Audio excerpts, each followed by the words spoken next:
everyone. So in this vlog, I'm having kind of a staycation in Bangkok this weekend. So actually I went to a hotel in the Lumphini area and just having a nice time by myself this weekend and exploring the area, going to some coffee shops, staying at this nice hotel, checking out some shops that I liked. Yeah, I'll take you with me and we'll explore this area together. I'll show you the hotel as well. It's a really beautiful hotel. This is not sponsored, so I just like sometimes to go to a hotel and kind of just chill. And Bangkok has so many nice hotels and they're quite cheap, to be honest. So now it's low season. I got a good deal. So this is the Sindhorn Midtown Vignette Collection Hotel. It's located really close to the Plunchit metro station. Around the area there's lots of malls. You can walk to Central World, you can walk to Central Embassy, you can walk to the other Central, Chitlom. Yeah, there's also Lumphini Park. This hotel also has a really beautiful pool and a Korean rooftop bar/restaurant, which I think I will also check out at some point this weekend. So let's go explore.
So I'm currently in the Lumphini Park, which is one of the big parks in Bangkok. And it's really nice because it's almost sunset, so it's really nice to see the sun and shining on the trees. A lot of people are running and playing games. And this park is known to have a lot of water monitor lizards. You can probably see them around the water and in the water. So that's quite interesting. You see a lot of tourists just kind of making pictures with that, which is quite funny. What is interesting is that I also saw a lot of cats somehow. There's actually one cat right there, which I've never seen before. So that's quite interesting. And they're just like lounging about. Even there was a dance group and there was just like a cat on the ground next to all the people dancing, which was really funny. So this park is nice if you feel like going into nature in Bangkok. However, I do prefer Kitty Park. It's slightly newer, a bit bigger, and it just looks a bit more pretty, but kind of depends where you are as well. These two parks are actually connected by a bridge. I've never actually found the bridge, so still need to see how to get there. Yeah, so it's really nice. Don't go maybe in the middle of the day, otherwise it's too hot. It's still really hot because I'm sweating again, as you do in Southeast Asia. So lots of locals too. It's quite nice to see. They're just chilling in the park together with the cats.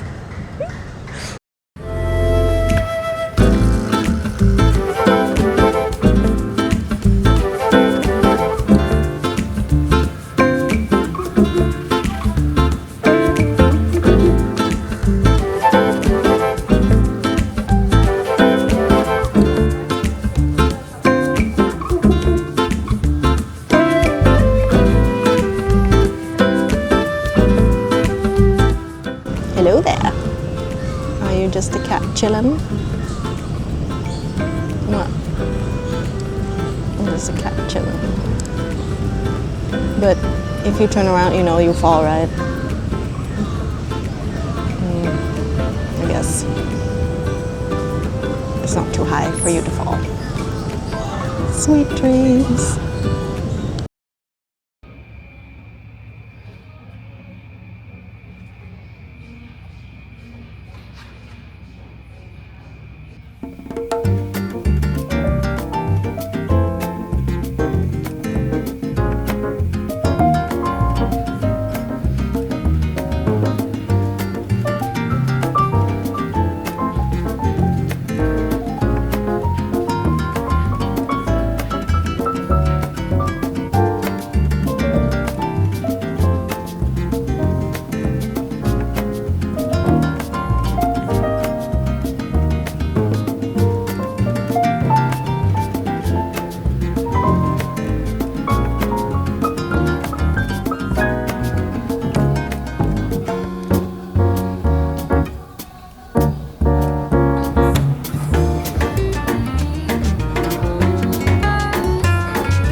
So I just want to talk a bit about some challenges in moving abroad and the not so nice things, because obviously in this vlog I share a lot of fun things that I do, like discovering a new area, staying in a super cool nice hotel, and trying all the food and the cafes. But I also want to talk about kind of the downsides, because I feel like as we all know, like social media and YouTube, we often show the really nice things and the fancy things and everything that goes well, but we don't really share about challenges and things that don't go so well. So I wanted to just take a moment to also talk about that, because I've moved quite a bit in my life. I've moved to Germany from internship. I moved to Spain for my first job. I traveled the world in Asia. Then I moved back to Netherlands. Then I moved back to Spain.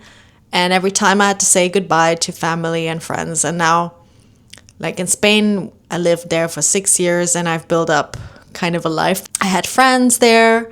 I wasn't too far from my family. I could just take a 2-hour flight. But now I live halfway across the world, and that was really tough for me to make that decision, but it's always been kind of a dream. Like I've said in my previous vlog, why I moved to Bangkok is it's always been a dream to live in Asia. So it comes with downsides. Like right now, it's been really hard because I don't really have any close friends here, and I'm an introvert. So I really value kind of those close connections and talking more in depth about things and not just superficial things. So like going to a meetup with lots of people where you talk about like really trivial things, it really drains me as an introvert. So what I really miss is having these close friends that I can just meet for coffee or for dinner and just have like these really interesting, deep conversations, So I have to build that back up, and it's been really hard, even though it is quite easy to meet people, but you still have to invest time to like build up that relationship. If something happens, I cannot just quickly go back to my support network. So it's not really easy. And sometimes it feels really lonely. Those are some hard moments. So it's not all fun and rainbows. And it's also hard because it's a different culture that I don't really know. And even though Thai people are super, super nice, sometimes I don't know how to act. I don't know what to say, or if someone doesn't speak English, it's really hard, and I feel also a bit disconnected from the locals in that way because I will always be an outsider. So that is also really hard. What is challenging as well is, it's quite cool to be a digital nomad and be able to work from anywhere and not have roots, but actually having roots somewhere, it's quite nice because you have your whole community there. This is something I've learned to live with, and I'm happy that I'm doing this, so I don't regret it. But you have to think about, what do you value? Do you value these close connections, being close to friends or family and having a home? Or do you want to be on a venture? Are you okay with often being quite lonely? And obviously it's really great if you have a partner, but you cannot rely just on your partner. So that is something to consider. If you're thinking of moving abroad, there are sometimes some challenges. Yeah, if you're thinking of moving abroad, just also realize that there's not always good things, that there's some bad things as well that you have to deal with, as with everything in life. All right, my philosophical monologue is over, and let's get back to the fun stuff.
So I hope you liked this video. If you did, please give it a thumbs up.